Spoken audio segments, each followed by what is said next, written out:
There's gonna be a swarm coming to this box sometime soon. I just opened it up and there's a bunch of scout bees.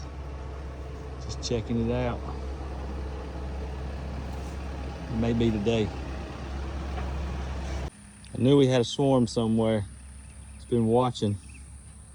Come down here and looked. There it is. Do we let them go in the trap or do we catch them? Daddy's trying to cut off the excess so we can get to them.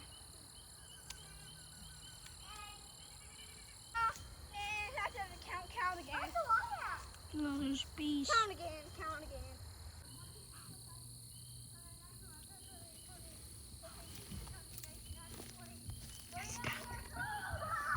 Got stung. It got me. Yeah. Let me get a glove on.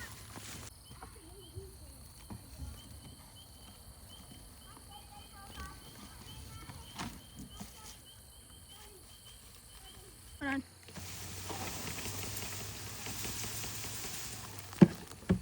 Get them in there.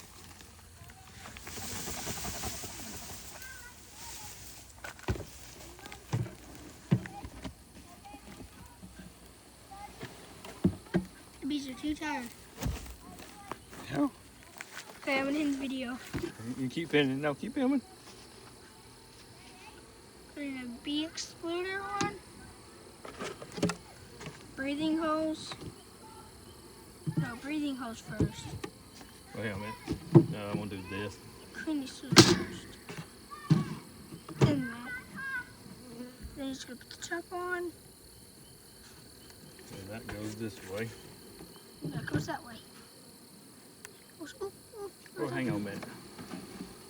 I'm gonna do this.